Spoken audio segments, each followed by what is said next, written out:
Row, row to Fish Island. It feels as if we have lived on Seacrow Island all our lives, wrote Malin a week later. I already know all the people who live here. First of all, there are Nice and Marta, who keep the shop. I know that they are the world's kindest, especially him, and the world's most capable, especially her, people. He looks after the shop, she looks after the shop, too, but she also deals with the telephone exchange, the post office, her children, bosun, and the household in general, and in addition, whenever anyone on the island needs help, she goes and helps them. It was typical of Marta to come to us with a hot stew on our first evening, just because you all looked so lost, as she said. What else do I know? That old man Soderman's stomach rumbles terribly. He told me so himself, and he is going to the doctor to get something for it. And I know that Westermund does not look after his land properly and spends his time fishing and hunting. Miss Westermund told me all about it. Marta and niece, old man Soderman, the Westermands, are there any others? Yes, the Johnsons, of course. They have a farm, and we get our milk from them. It is one of our country pleasures to walk through the cow field in the evening to get milk from the farm. The island also has a schoolmaster, a young man called Bjorn Sjöblom. I met him when I went for the milk on Wednesday evening, and he seemed to be a nice, honest young man, absolutely straightforward and frank. And the children here, thank God for them. Pele plays with Jorvin and Stina, especially with Jorvin. I think there is a little rivalry about him going on between them.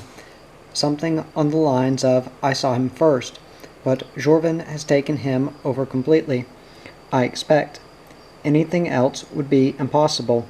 She is a remarkable child, everyone's darling, although no one really knows why. The atmosphere brightens wherever her good-natured, funny face appears. Daddy insists that she has something of the eternal child about her, confident and warm and sunny. She is the whole of Seacrow Island's Jorvin, wandering about all the paths and into all the cottages. Wherever she goes, she is greeted with, "Why, there's our Jorvin," just as if she were the nicest thing that could happen at that moment. When she is angry, and that happens sometimes, for she's no angel, it is as if some natural force has been let loose.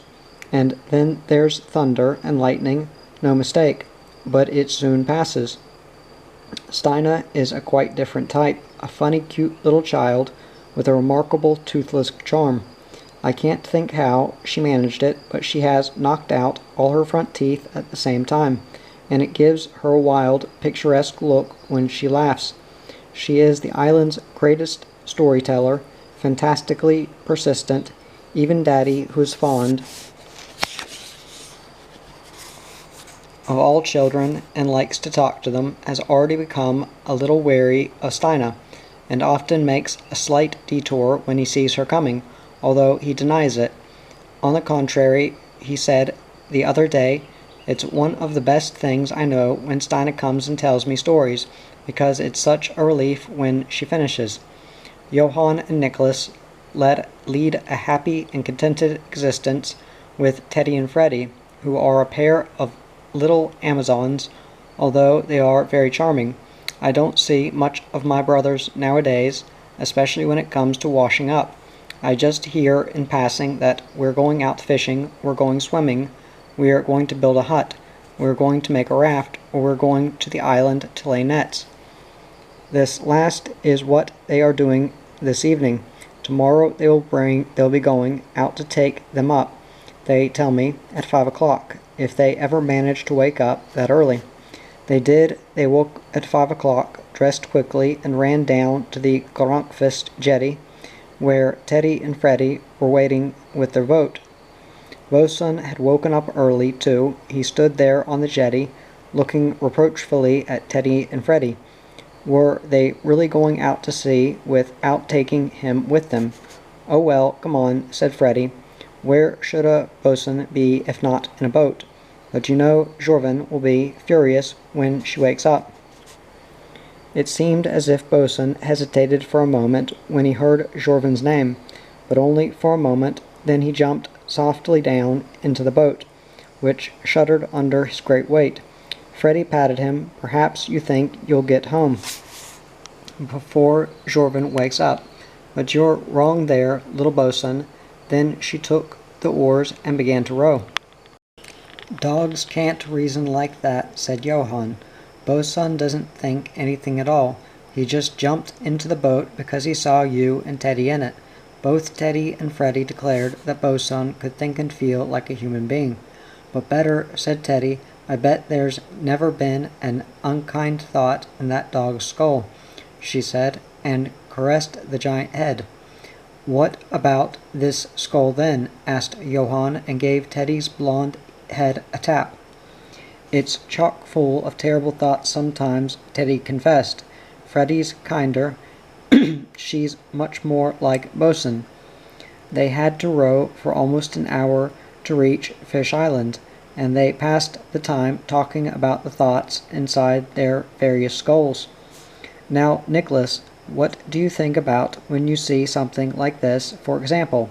asked Teddy, and made a sweeping gesture which took in a whole beautiful newly awakened morning, with the white summer clouds in the sky and the glint of the sun on the sea. "I think about food," said Nicholas. Teddy and Freddie stared at him. "About food? Why?" "Well, that's what I think about most of the time," said Nicholas with a grin, and Johann agreed with him. "Yes, there are only two other thoughts at most slopping around in there," he said, tapping Nicholas's forehead. "But thoughts are as thick as a shoal of minnows inside Johann's head," said Nicholas. "Sometimes they come tumbling out of his ears when it gets too crowded. It's because he reads too many books."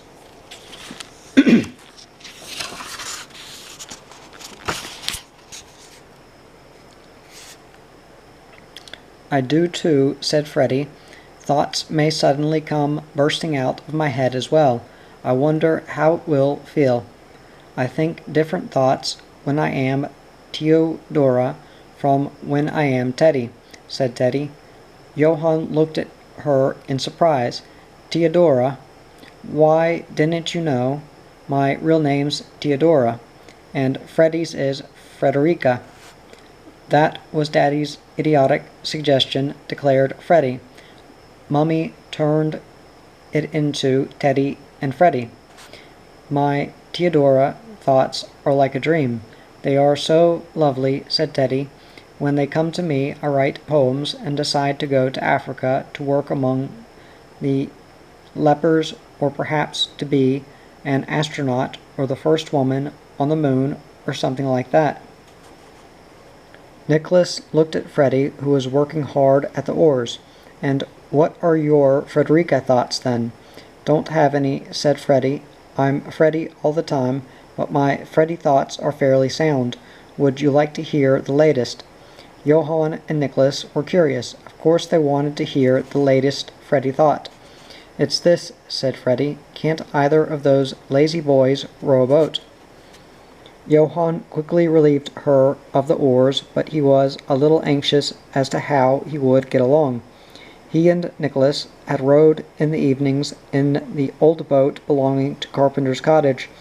They had practiced in complete secrecy so that they wouldn't feel too awkward when they were in a boat with Teddy and Freddie. We do know something about boats, even though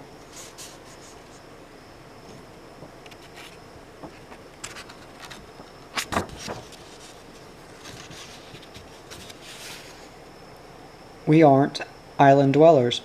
Johann had assured the two girls when they had first met, and Freddie had said a little scornfully, "You've carved bark boats, have you?" Freddie and Teddy had both been born in Seacrow Island, so they were islanders through and through. They knew almost everything about boats, and weather and wind, and how to fish with every kind of net and line. They could clean herrings and skin perch. They could splice ropes and tie knots and row the boat with one oar just as well as they could with two. They knew where the perch grounds were and the reed beds where you could find a pike if you were lucky. They could recognize all the seabird eggs and calls, and they knew their way around the confusing world of island reefs and creeks which made up the archipelago around Seacrow Island better than they knew their mother's kitchen. They did not boast about their knowledge. Apparently they thought it was something you were born with if you were an island girl, just as a duck is born with webbed feet. "Aren't you afraid of growing fins?" their mother used to ask them, when she needed help with the telephone exchange or in the shop, and as usual had to fetch her daughters out of the sea. They were there in all weathers, and they moved in the water just as easily as they jumped about on the jetties or climbed up the masts of the old shipwrecked trawlers in the creek. Johann had blisters on his hands when at last they reached the island. They smarted, but he was happy, for he had rowed well. It was quite enough to make him happy and excited, almost too much so. "Poor boy, he'll be just like his father," Melcher used to say, "up and down all the time." Just now Johann was very up all forward. If bosun was, he hit it very well.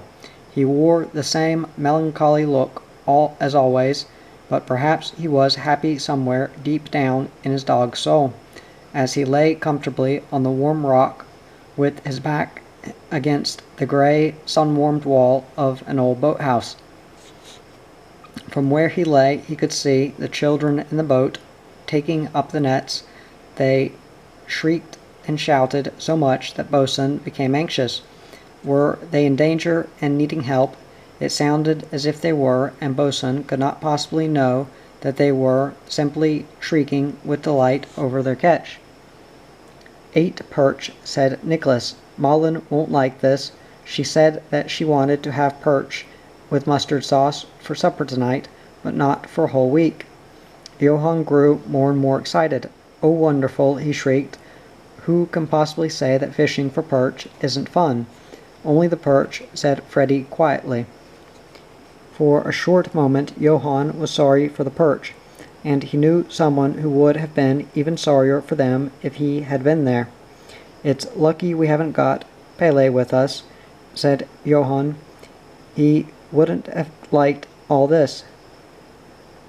Bosun, up on his rock, cast one last anxious look toward the boat and the children, but he realized that they did not need his help. So he yawned and let his head sink down between his paws. Now he could sleep, and if it was true, as Teddy and Freddie insisted, that bosun could think and feel like a human being, perhaps he wondered before he fell asleep what Jorvin was doing at home and whether she was awake yet. She was very much awake when she discovered that bosun was not beside her bed. As usual, she began to wonder, and when she had wondered for a while she realized what had happened, and then she was extremely angry, exactly as Freddie had foreseen she would be. She climbed crossly out of bed. Bosun was her dog. No one had the right to take him out to sea, but Teddy and Freddie were always doing it, and without even asking her, it couldn't go on like this. Jorvin marched straight to her parents' bedroom to complain. Her parents were asleep, but Jorvin burst in anyway, went straight to her father, and began to shake him. "Daddy, do you know what?" she said furiously. "Teddy and Freddie have taken bosun out to the island with them." Niece opened an unwilling eye and looked at the alarm clock. "Must you come at 6 o'clock in the morning to tell me that?" "Yes, I couldn't come before," said Jorvin. "I've only just found out about it." Her mother moved sleepily. "Don't make such a fuss, Jorvin," she murmured. It would soon be time for Marta to get up and begin a new day of hard work. This last half hour before the alarm clock rang was as precious to her as gold, but Jorvin did not understand that. "I'm not making a fuss, I'm just angry," she said. No one, unless they were stone deaf, could go on sleeping in a room where Jorvin was being angry. Marta felt herself becoming grimly wide awake, and she said impatiently, "What in the world are you making this fuss about? I suppose bo'sun's not allowed to have a little fun now and again." Then it burst out. "But what about me?" shrieked Jorvin. "Aren't I ever going to have a little fun? It's not fair." Nissi groaned and buried his head in the pillow. "Go away, Jorvin. Go somewhere else if you're going to be angry. Somewhere where we can't hear it." Jorvin stood in silence. She was quiet for a few seconds, and her parents began to hope that the silence would continue. They didn't understand that Jorvin had only just begun. "Well, all right then," she shouted at last. "I will go away. I'll go and never come back again, but you'll be sorry when you start to moan about not having your Jorvin any more." Then Marta understood that this was a serious matter, and she stretched out her hand toward Jorvin in an attempt to calm her down. "Surely you won't disappear altogether, little Bumble." "Yes, I will. That'll be the best thing," said Jorvin. "Then you can sleep and sleep all you want." Marta explained to her that they wanted their own little Jorvin always, but perhaps not at 6 o'clock in the morning in their bedroom. But Jorvin would not listen. She stormed out, slamming the door behind her. She went out into the garden in her nightgown. "Go on, sleep then," she muttered, and there were tears of bitterness in her eyes. But then it began to dawn on her that she had woken up too early. The day seemed very new. She could feel it in the air and in the dewy grass that chilled her bare feet, and she could see that the sun was not yet where it ought to be. Only the seagulls were awake and screaming as usual. One of them sat at the top of the flagpole and looked as if he owned the whole of Seacrow Island. Jorvin did not feel quite so furious now. She stood there thoughtfully, pulling up little bits of grass with her toes. It annoyed her when she had behaved so childishly. Run away from home, only babies did that sort of thing, and Daddy and Mummy knew it as well as she did. But it would be impossible to turn back now, and not just like that. There must be some honorable way of getting out of the difficulty. She thought hard and pulled up a great many tufts of grass before she finally realized what she must do. Then she ran to her parents' open bedroom window and poked in her head. Her parents were dressing and were as wide awake as she could wish. "I'm going to be Soderman's maid," announced Jorvin. She thought it was a very good suggestion. Now Mummy and Daddy would understand that this was what she had meant all the time, and nothing as childish as running away. Soderman lived alone in his cottage down by the sea, and he often complained that he had no help in the house. "Can't you be my maid, Jorvin?" he had said to her once, but Jorvin had not had time then. What a good thing that she had remembered it now. "You wouldn't need to remain a maid for very long. Then you could come home to Mummy and Daddy again and be their own Jorvin, as if nothing had ever happened." Nissi stretched out a fatherly hand through the window and stroked Jorvin's cheek. "So you're not angry any longer, little Bumble?" Jorvin shook her head shyly. "No." "Well, that's good," said Nissi. "It's no good losing your temper, you know, Jorvin. It doesn't get you anywhere." Jorvin agreed. "Do you think that Soderman really wants a maid?" asked Marta. "He's got Stina." Jorvin had not thought of this. It was last winter when Soderman had asked her, and then there had been no Stina, for then she had been living in town with her mother. Jorvin thought, but not for long. "A maid has to be strong," she said, "and I'm that." And then she set off at a run to tell Soderman about his luck as soon as possible. But her mother called her back.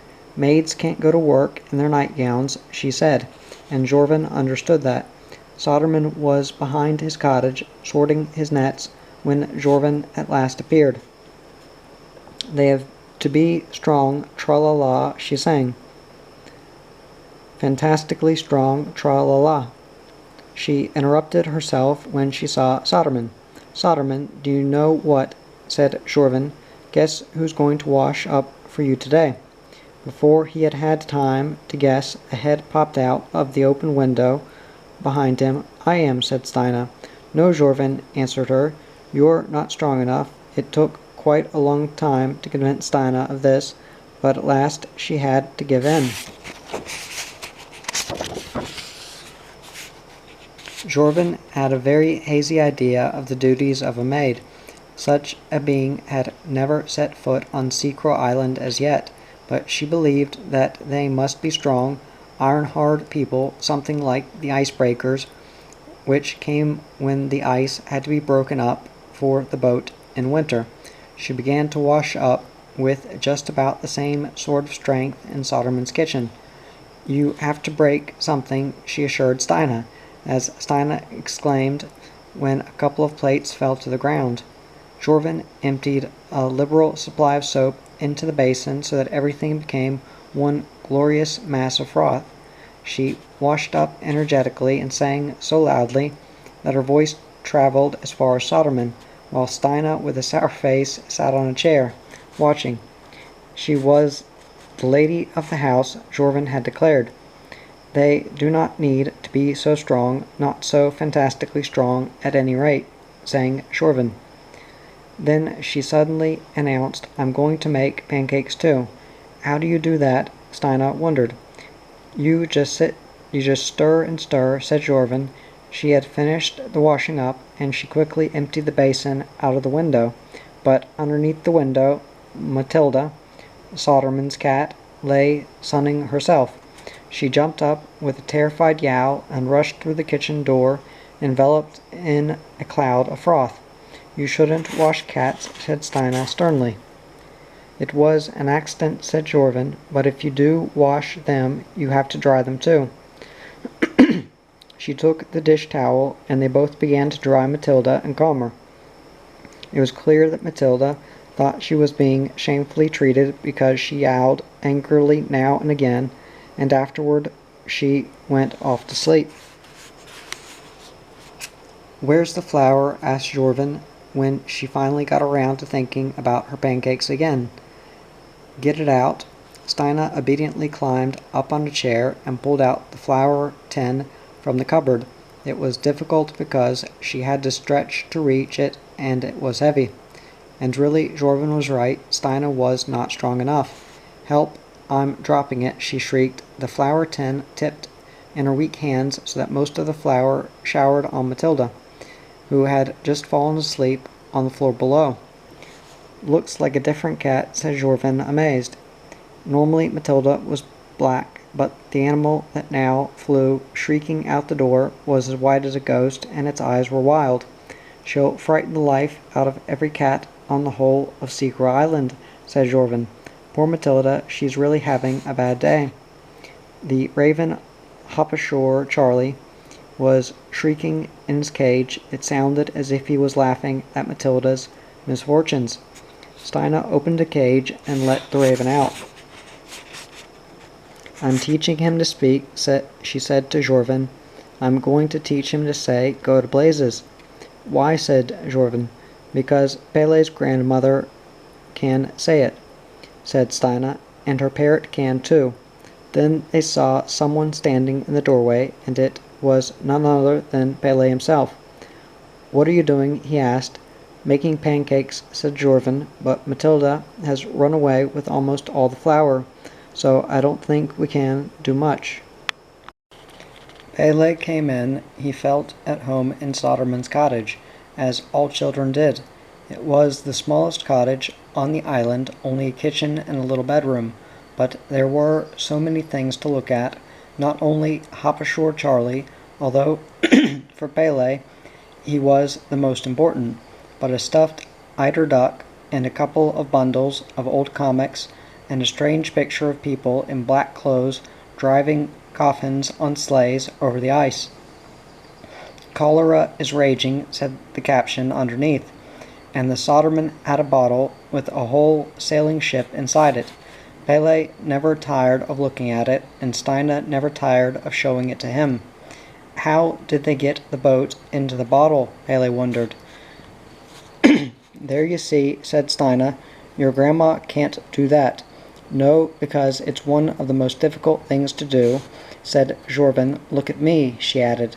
And then they forgot the ship in the bottle as they looked at Jorvin. She was standing in the middle of the floor, and on her head sat the raven. It was a wonderful fairy tale sight which struck them quite dumb. Jorvin felt the bird's claws in her thick hair, and she smiled happily. Just think if he lays an egg in my hair. But Pele soon dashed her hopes. He can't, it has to be a female for that, you know. But, said Jorvin, if he can learn to say, go to blazes, then he can learn to lay an egg. Pele looked longingly at the raven and said with a sigh, How I wish I had an animal. I've only got some wasps. Where are they? Asked Steina. At home at Carpenter's cottage. There's a wasp nest right under the eaves. Daddy's been stung already. Steina smiled, a contented, toothless smile. I've got lots of animals, a raven and a cat and 2 little lambs. But they aren't yours, said Jorvin. They belong to your grandfather. I have them as mine when I'm here with him, said Steina, so there. Jorvin's face clouded over, and she said gloomily, I've got a dog, if only those beasts would bring him home. Her bosun, at that moment he was wandering around the island entirely on his own, and those so-called beasts had not even noticed he was gone. They were having a wonderful morning. Let's swim first, Teddy had said, and so they did. The water was as it always is in the month of June. Only lunatics of 12 and 13 would throw themselves voluntarily into anything so bitterly cold. But they were lunatics, and they did not die of it. On the contrary, they thrived on it. They threw themselves into the water from the rocks, and dove and swam and played and raced in the water until they were quite blue and cold. Then they lit their campfire in a sheltered spot and sat around it, and felt in their blood all the Indians, settlers, headhunters, and Stone Age men that have ever sat around campfires as long as the human race has lived on the earth.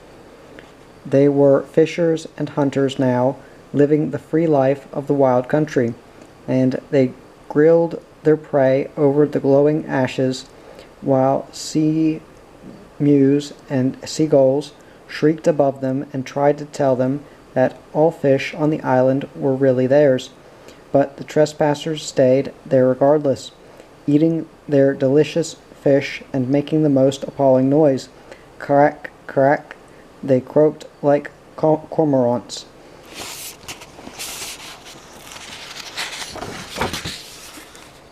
For they had just formed a street club, the secret name of which was to be the 4 Seacrows, and it was to remain a secret forever, but their war cries were not secret. All the sea mews and seagulls heard it and did not like it. Crack, crack, crack echoed over the islets, islands, and creeks, but no one heard anything else, for the rest was secret. The glow from their fire turned into ashes. Then Freddie caught sight of a drifting boat out in the bay. It was so far away that they could scarcely see it, but it was empty. They could make out that much. How some people tie up their boats, said Johann. Then Teddy stood up as a grim thought occurred to her. You can say that again, she said, when she had taken a look. In the little creek into which they had dragged their boat, there was no boat to be seen. Teddy looked sternly at Johann. Yes, you can say that again. How do you tie up a boat, actually? It was Johann who had said that he would see to mooring the boat, and he had added that it would be done properly. Isn't it odd how a boy can be so exactly like his father? Malin used to say of Johann, and it certainly was odd. They could still see the boat far out in the sunshine. Freddie stood up on a stone and waved to it with both hands. "Goodbye, goodbye, little boat. Give our love to Finland." Johann had become very red in the face. He looked shamefacedly at the others. "It's all my fault. Are you very angry with me?" "No," said Teddy. "That sort of thing can happen to anyone. But how are we going to get away from here?" wondered Nicholas, trying not to sound as anxious as he felt. Teddy shrugged her shoulders. "I suppose we will have to wait until someone passes, although that may be a couple of weeks," she said. It was a temptation to frighten everyone just a little. "Bosun will starve to death by then," said Johann. He knew the vast amount Jorvin's dog could eat. That made them think of Bosun. Where was he? They had not seen him for a long time. It suddenly occurred to them. Freddie shouted for him, but he did not come. They all shouted so that the seagulls flew away terrified, but no dog appeared. "No dog and no boat. Tell me what else we haven't got," said Teddy. "No food," said Nicholas, but then Freddie pointed triumphantly to her knapsack, which she had put in a cleft in the rock. "We've got that, though, a whole knapsack full of sandwiches and 7 fish. 8, said Johann.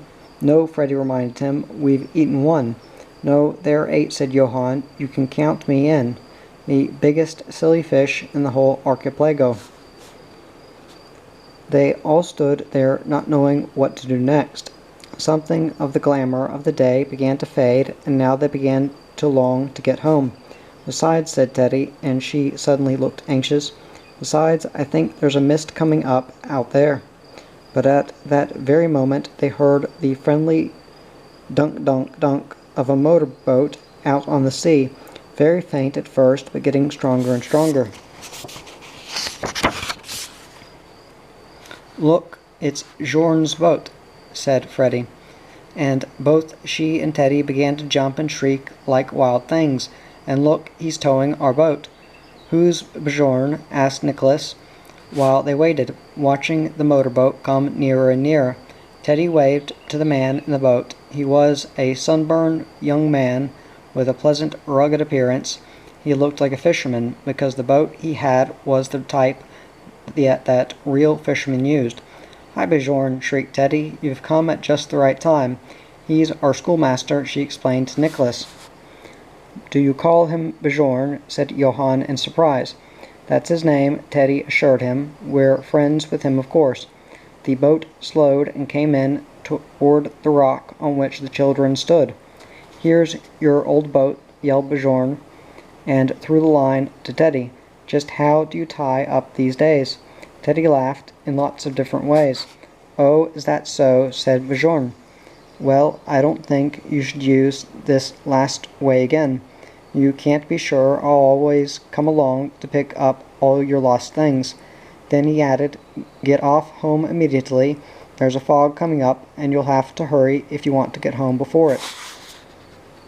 "And what about you?" asked Freddie. "I'm going to Har Island," said Bjorn. "Otherwise I could tow you." And then he left them, and they heard the dunk-dunk-dunk of the motorboat disappearing in the distance.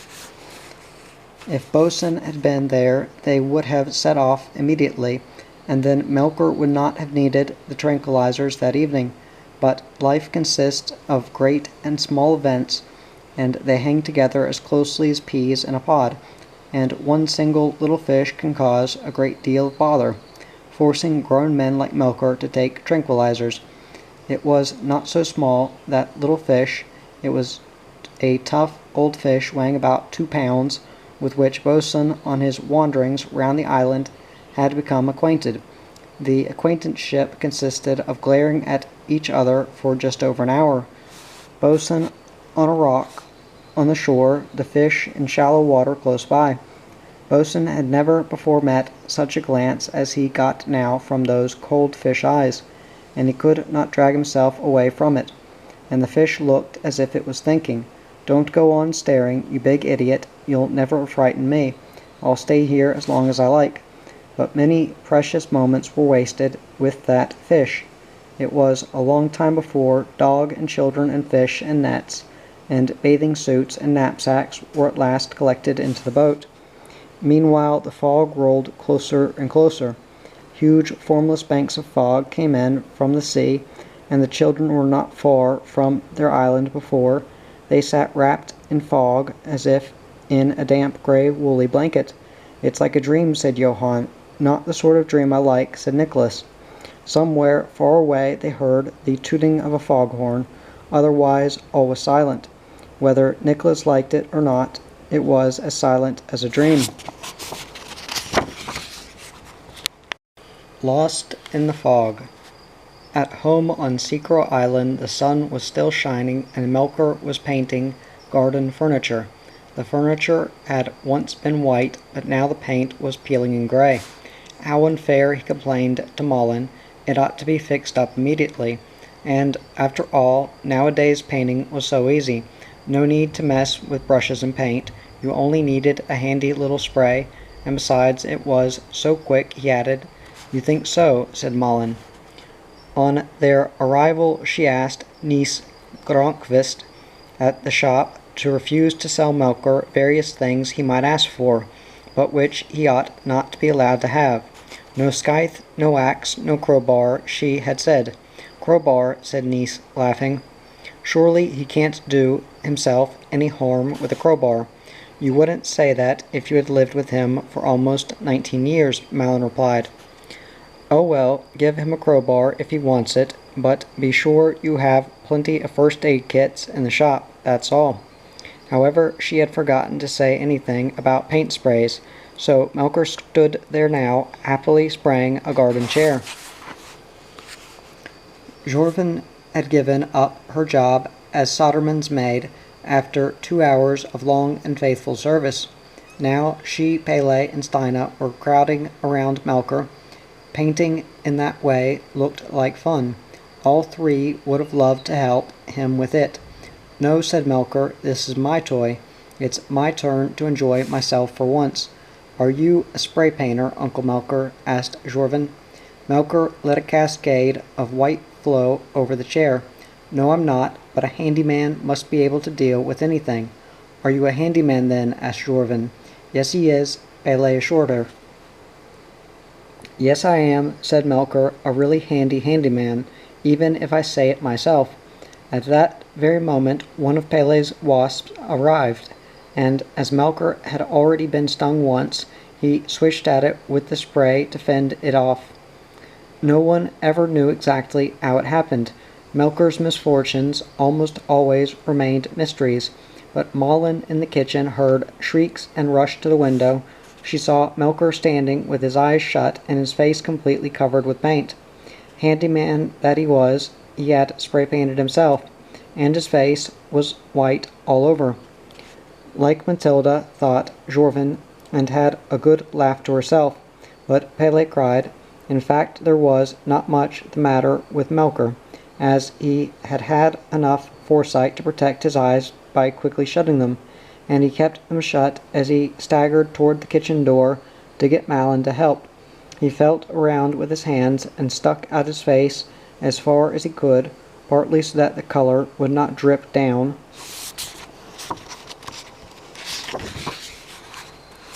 onto his shirt, and partly so that Malin could see immediately which part of him needed attention this time. Then he bumped against a tree, an apple tree which the gay carpenter had apparently planted there just for the love of it. Melker loved apple trees too, but his cries of pain were now the angriest and wildest that Malin had ever heard. Pele cried harder than ever, and Steina had begun to cry too. But when Jorvin saw Uncle Melker's creamy white face, now garnished with small pieces of moss, she was sensible enough to run behind the house, for she felt a great burst of laughter welling up in her throat, and she did not want to make Melker more upset than he already was. When Malin had cleaned Melker up and given him some ointment for his eyes, he wanted to cut down the apple tree. "There are too many trees around here," he shouted. "I'll go to Niece's and buy an axe." "No, thank you," said Malin. "I want to have a little peace and quiet now. Alas, she did not know how little peace and quiet she was going to have that day. It began when Melcher suddenly missed Johann and Nicholas. "Where are the boys?" he asked Malin. "Oh, out on the island, as you well know," said Malin. "But I think they ought to have been home by now."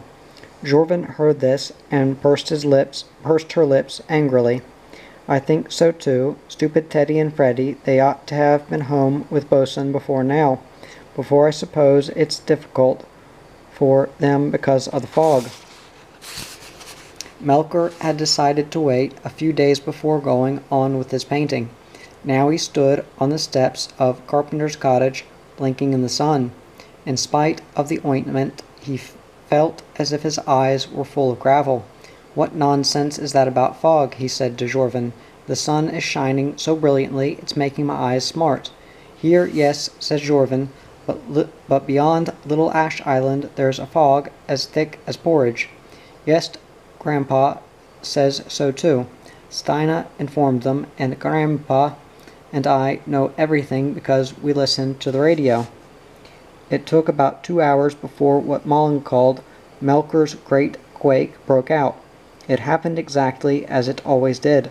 Malin knew that her father was a courageous person. How courageous only she really knew, for she had seen him in various crises in his life. Others perhaps thought of him only as the weak, sometimes as absurdly childish Melcher, but beneath his outward personality there was another, one that was strong and entirely unafraid, that is to say, in everything concerning himself. "But as soon as it has anything to do with your children, you are absolutely absurd," said Malin. That was when he stood and wept over Johann and Nicholas, but before he had got to that stage he had been to Nice and Marta in the shop 3 times. "It's not that I'm worried," he had assured them, with his shy smile when he went in the first time. "Your children are used to the sea, so I'm not worried about them." He stated the second time, "But Johann and Nicholas out in this thick porridge," he said, for now the fog had reached Seacrow Island and it frightened him. "My children are out in exactly the same porridge," said Nice. The third time Melcher came over to the shop, Nice laughed and said, "What do you want me to do?" Melcher smiled his shy smile as I said, "It's not that I'm worried, but don't you think it's about time to warn the Coast Guard?" "Why?" asked Nice. "I'm so terribly worried," said Melcher. "There's no reason to be," said Nice. "The Coast Guard can't see in this fog either. And anyhow, what can have happened to the children? The fog will lift by degrees and the sea is absolutely calm." "Yes," said Melcher, "I only wish I were." He went down to the jetty full of misgivings, and when he saw the gray, formless fog rolling toward him in waves, he was seized with panic and shouted at the top of his voice, "Johann, Nicholas, where are you? Come home." But Nice, who had followed him, slapped him kindly on the shoulder. "Now look here, Melcher, you shouldn't come to live out here among the islands if you're going to take it like that, and it doesn't improve matters to stand here thundering like a foghorn. Come on, we'll go home to Marta and get some coffee and cake. What do you say to that?" But Melcher was as far away from coffee and cake as anyone could be. He looked at Nice with desperate eyes. "Perhaps they're still out there on the island, perhaps. They're sitting in one of the boathouses, all warm and comfortable. Do you think that's possible?" he asked. Nice said it could well be, but just then a motorboat glided alongside the jetty. It was Bjorn, and he dispelled the hope that the children were on the island. There were no children on the island, he said, for he had just passed it a few minutes ago, and he looked to see. Then Melcher went off, muttering to himself. He did not dare to speak, because he was afraid they would hear the tears in his voice. He said nothing when he went in to Malin either. She was in the sitting room with Pele, and Pele was drawing. Malin was knitting, and the old clock on the wall was ticking softly. The glow from the stove lit up the room, which was one large room of absolute peace. How calm, how quiet, how peaceful, and how wonderful life could be. thought Melcher, as long as one did not have two children in peril on the sea. He sank down on the sofa with a heavy sigh. Malin looked at him curiously. She knew exactly what was happening, and in due time the great quake would arrive. He would need her then, but until then she kept quiet and went on knitting. Melcher no longer noticed her, neither her nor Pele. They were neither of them anything to him. Just now he had only two children, and they were fighting for their lives far out at sea. He saw them in his mind's eye much more clearly than he saw Malin and Pele, and they behaved in different ways all the time. Sometimes they were lying half dead of hunger and cold in the bottom of the boat, crying for their father with feeble voices. Sometimes they were in the sea and were trying with their last strength to crawl up onto a little rock. They hung on with their fingers and shouted wildly for their father. And then came an enormous wave. Where it came from he couldn't say, for the sea was dead calm, but come it did, and tore the children from the rock. Then they sank, their hair floating like seaweed below the water. Oh, why can't children stay 3 years old all their lives, and sit quietly in their playpens, so that there is no need for all this worry? He heaved one heavy sigh after another. Then at last he became aware of Malin and Pele, and realized that he would have to pull himself together. He looked at Pele's drawing and saw that it was a horse, but a horse that looked exactly like old Soderman. In ordinary circumstances Melcher would have laughed, but now all he said was, "You drew very well, Pele, and you, Malin, what are you knitting?" "A pullover for Nicholas," said Malin. "He'll be very glad to have it," said Melcher, but he swallowed quickly, for he knew of course that Nicholas was at the bottom of the sea and would not need a pullover ever again. Nicholas, his son, he remembered the time when Nicholas was 2 years old and had fallen out of the window. Even then Melcher had realized that such a lovely child could not live long. But no, it was Pele who had fallen, he suddenly remembered, and he looked almost angrily at Pele, whose only fault at that moment was that he was not at the bottom of the sea. Now Pele was an intelligent child, and understood more than Melcher or even Malin realized. When he had sat for a good while, listening to the sighs his father heaved at regular intervals, he put away his drawing. He knew that sometimes grown-up people needed comfort, and so without a word he went to Melcher and flung his arms around his neck. Then Melcher began to cry. He clasped Pele violently to him, and wept silently and desolately, with his face turned away so that Pele could not see. "Everything will be all right," said Pele soothingly.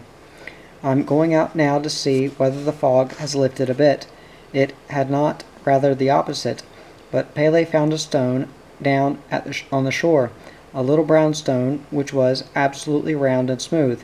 He showed it to Jorvin, who was out in the fog too. It was thrilling, magical weather which she liked, though less so when she had no bosun at her side, since he was somewhere out in that thick grey porridge. "Perhaps it's a wishing stone," said Pele. "Just hold it in your hand and wish, and then your wishes will come true." "If you believe in it," said Jorvin. "Wish that we had 2 pounds of candy, and then you'll see." Pele giggled. "You must wish for something proper if you wish at all," and he held the stone in his outstretched hands and wished as solemnly and properly as he could. "I wish that my brothers will come home soon from the wild ocean." "And Bosun too," said Jorvin, "and Teddy and Freddy, but as they are all in the same boat, there's no need to wish specially about them." It was evening now, but not like the usual June evenings. Everything was dull and unnatural, from the dense fog all over the rocks and islands, all the channels,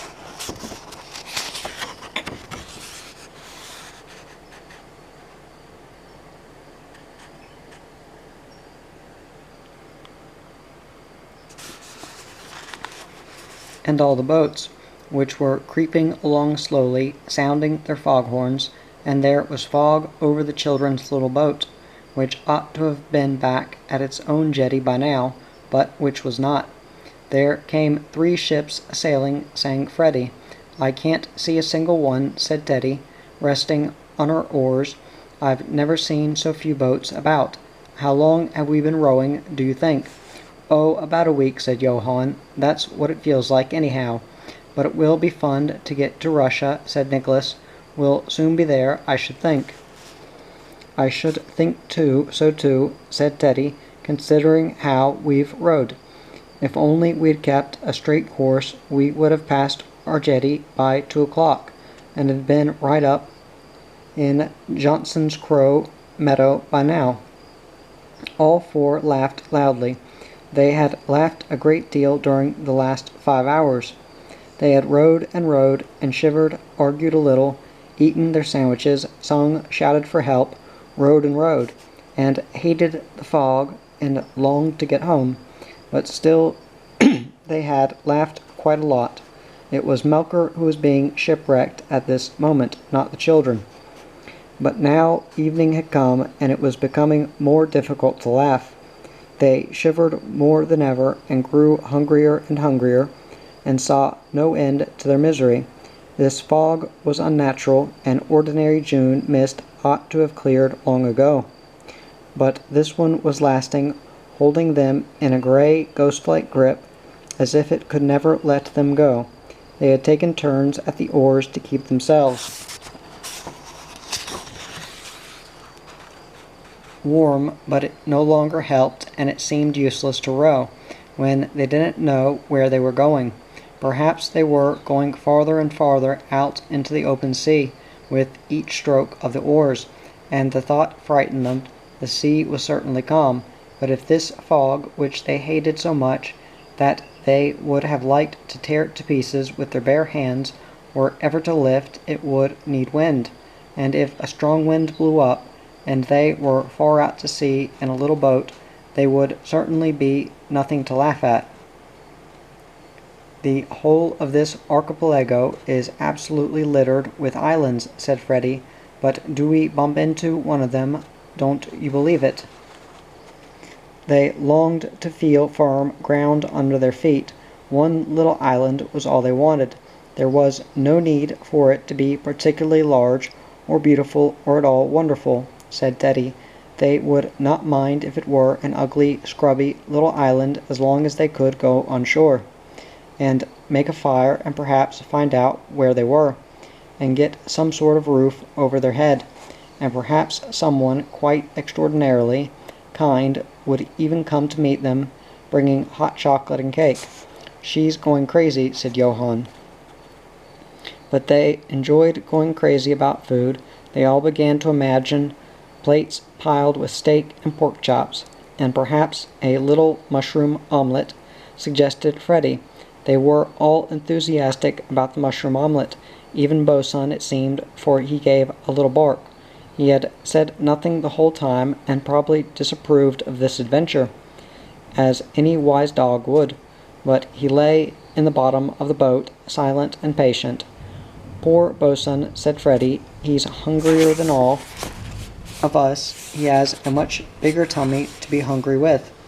They had shared their sandwiches with him, and when their sandwiches were finished, they had offered him raw fish, but he had refused it.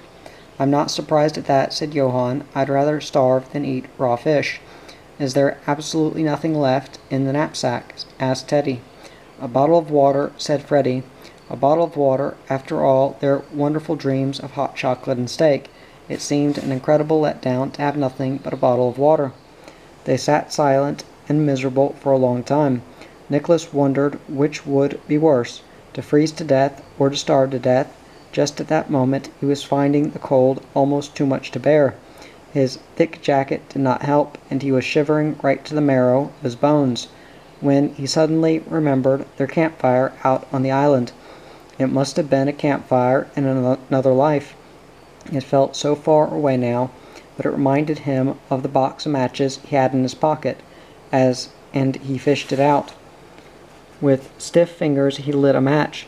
The clear, comforting little flame flared for a moment, and he held his hand around it to feel the warmth. Then he suddenly saw something in the boat. "What's that over there? Is it a Primus stove?" "Yes," said Teddy. "Who in the world left it there?" "Probably Daddy," said Freddie, "when he and Mummy were out fishing the day before yesterday. He persuaded Mummy to go with him by promising to make her some coffee in the boat, don't you remember?" "We haven't any coffee," said Freddie, "only water."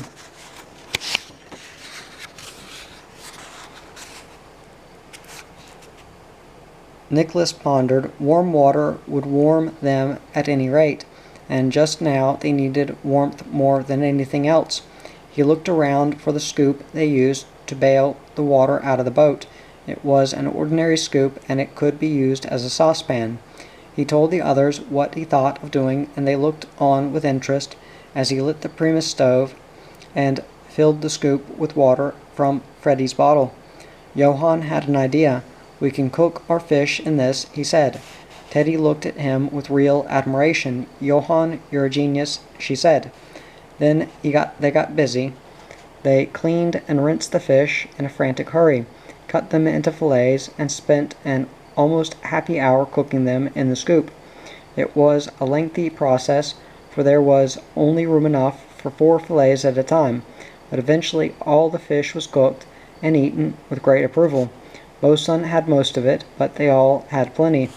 "Can you understand," said Freddie, "how it's possible to eat 4 bits of fish without any salt, and think it's the best thing you've ever tasted?" "Why not," said Johann, "if you can even drink old fish water and think it's delicious." But the life seemed to return to them as they drank the musty, hot, smoky fish soup. It warmed them right down to their toes. Suddenly they began to hope again that something would turn up, that the fog would lift, or that they would wake up at home and find that it was all a bad dream. But the hours had passed and the fog did not lift. No boat came, and it was not a dream, for you can't shiver so much in a dream. The fish soup only helped for a short time, and the Primus stove had gone out for good. Now the cold came creeping back, and with it the weariness and despair. It was no good trying to hope any more. They would have to stay there as prisoners in the fog right through the night, and perhaps forever. Suddenly Freddie started and jumped up. "Listen," she cried, "listen." And they heard, somewhere far away in the mist, they heard the dunk-dunk-dunk of a motorboat. They listened as if their lives depended upon it, and then they began to shout. It might be Bjorn's boat, or it might be someone else's, but whoever it belonged to, they must get it to come nearer. And it did. It drew closer and closer, and they shouted themselves hoarse in frantic joy at first, then in despair and fury. Full of bitterness they sat there and heard the dunk-dunk-dunk of the motorboat grow fainter again and slowly die away until at length there was nothing but the fog. Then they gave up and silently settled down in the bottom of the boat beside Bosun, so that he would give them a little of his warmth. Nice Kronkvist's shop on Seacrow Island was one of the most peaceful spots on earth. Not that it was quiet and dead, on the contrary. Everybody collected there from Seacrow Island and the other islands around. They came to shop and to gossip and to hear the news and to pick up their mail and to telephone. The shop was the center of Seacrow Island. People like Nice and Marta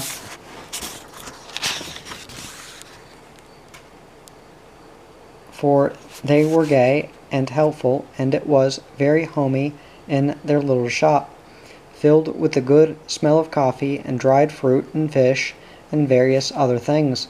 There was chatter and laughter all through the day, but despite that the shop was a very peaceful place. But not on this foggy evening. Instead, it was filled with sorrow and fear and despair, for Melkerson's great quake was creating more noise than all the inhabitants of the island put together. Something must be done now, he shouted. I want all the Coast Guard, all the helicopters, and all the rescue planes there are to come and search now." He glared at Niece as if it was his business to deal with it all. Malin took hold of her father's arm. "Daddy dear, calm down." "How can I calm down when I am just about to become fatherless?" shouted Melker. "I mean, oh, what do I mean? Anyhow, it's too late now. I don't think they are still alive, any of them." The others stood there, silent and depressed, listening. Niece and Marta and Malin and Bjorn. Even Niece and Marta were anxious by now. This thick fog in the month of June was strange. Nothing of the kind had ever happened before within living memory. What an idiot I was. Why did I take the children with me when I took them their boat? Said Bjorn. He had a guilty conscience, which was keeping him here in the shop on Seacrow Island, although he ought to have been on his way home long ago. But it was not only his conscience and the poor parents that made him stay, for there was Malin too, who was so serious now, and so unlike the gay, happy girl he had met the other evening. He found it hard to take his eyes off her. Silent and helpless, she stood there, listening to her father's outburst. With a tired movement, she pushed her light hair from her forehead, and he saw her eyes. Dark and anguished, he was so sorry for her. Why couldn't her father control himself a little if she could? Niece had warned the Coast Guard at the nearest station, not because he thought there was any immediate danger, but it would be a bad thing if the children had to spend the night in the fog. "Just one Coast Guard station, what's the good of that?" burst out Melker, who wanted all the lifeguard apparatus of the entire Baltic to come to Seacrow Island this foggy June evening. But after he had shouted and carried on for a long time, it seemed as if all his strength suddenly gave out.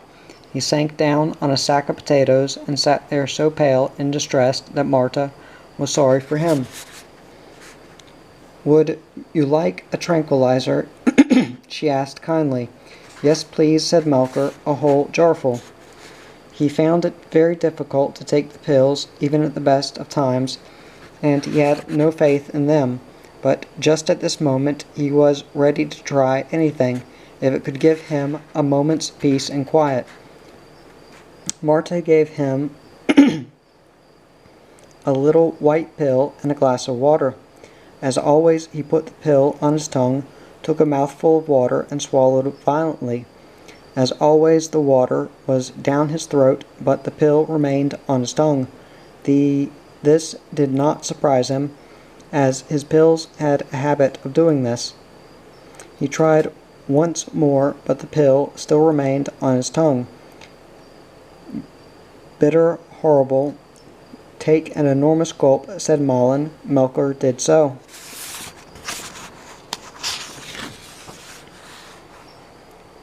He took an enormous gulp, and everything went down the wrong way. The pill, too, for this time it went with the water. "Oh," said Melker, coughing, and then the pill came up and lodged somewhere between his nose, where it stayed for the rest of the evening, and as far as could be seen, it did not make Melker any calmer. Up till now, Malin had controlled herself, but now she suddenly felt that she was going to cry, not just because the tranquilizer had stuck behind Melker's nose, but because everything was so miserable.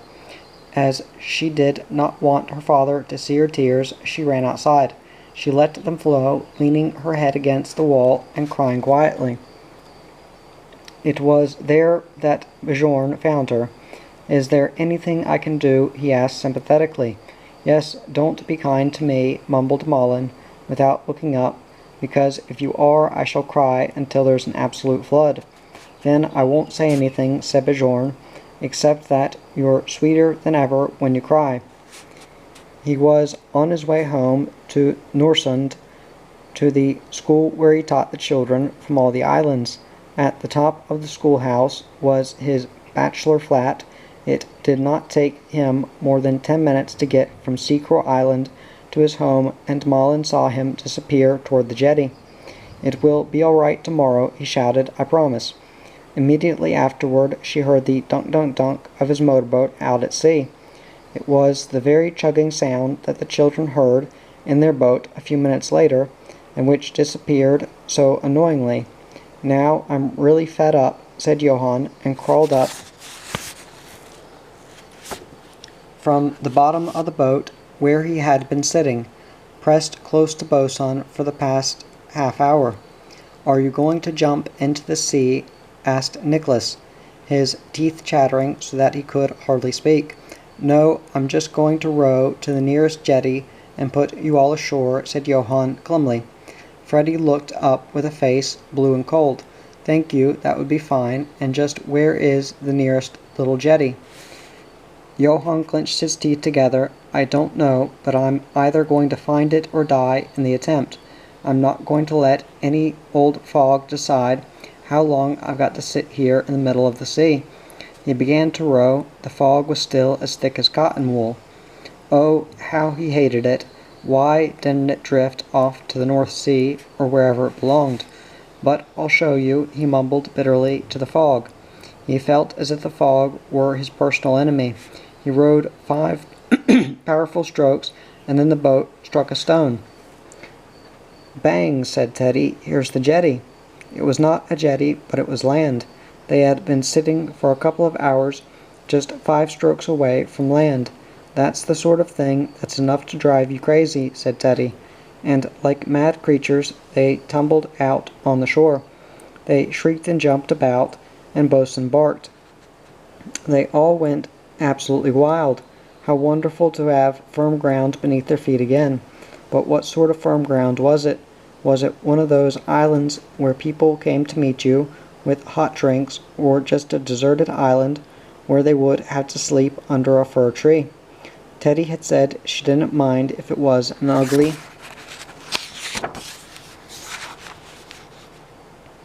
little scrubby island, and that seemed to be exactly what this was.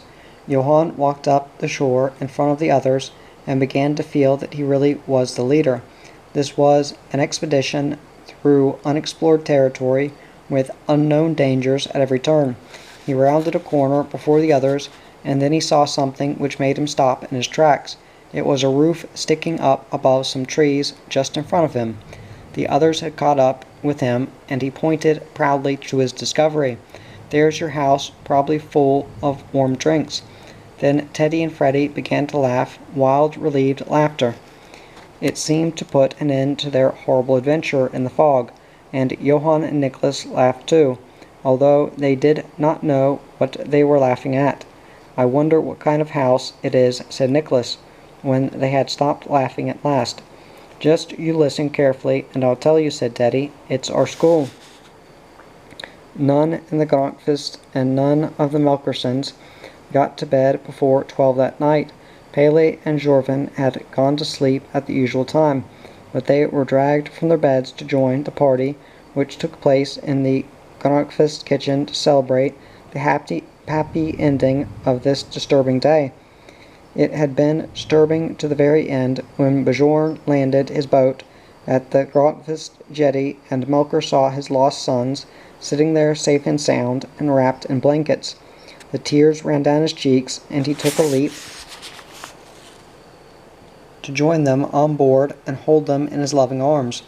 But he took off rather too violently, so that, having touched down on the stern, he plunged straight on into the water on the other side of the boat, and the tranquilizer behind his nose was not the slightest use to him. "This is the last straw," he bellowed. Malin sighed when she saw him splashing in toward the jetty in a fury. Nobody but Melker could have suffered so many misfortunes in a single day. Jorvin stood watching, not quite awake. "Why are you swimming with your clothes on, Uncle Melker?" she mumbled, but then she saw Bosun and forgot everything else. "Bosun." He jumped ashore and raced toward her, and she threw her arms around him as if she would never let go. "You see, my wishing stone did help," said Pele. When they were all sitting around the big table in the Gronkvist kitchen, Pele was radiant. "Oh, what a night! What a good idea to pull people out of bed in the middle of the night to eat pork chops, and Johann and Nicholas went home after all. Isn't it strange how you can get quite dizzy with food?" said Teddy, with her mouth full. Freddie sat with a pork chop in each hand. She bit first one and then the other. "I think it's wonderful," she said. "I want to be dizzy in the head with food." "Real food," said Johann, "not something that you imagine when you're out at sea." "But I thought that was good too," said Nicholas. They ate and enjoyed themselves, and began to think, more and more, that after all it had been rather a good day.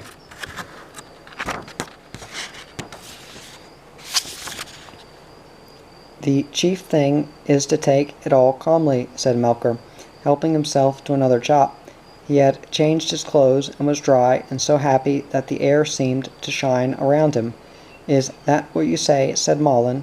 Melcher nodded importantly. "Yes, it's impossible to live out in the islands otherwise. I admit that I was rather worried at one point, but thanks to your tranquilizer, Marta. You calmed down behind your nose anyhow," said Niece, "but apart from that—" "Apart from that, I'm thankful," said Melcher, and he really was. The noise around the table increased, for the children were dizzy with food and warmth and joy at being home, away from nightmares and fog. Melcher listened to his children's voices and was thankful. He had them all here with him. Not one of them was floating under the water with hair like swaying seaweed. "They've all got lungs, they can all speak, and no one is missing," he said quietly to himself. Malin looked at him across the table. "What are you sitting there murmuring about, Daddy?" "Nothing," said Melcher.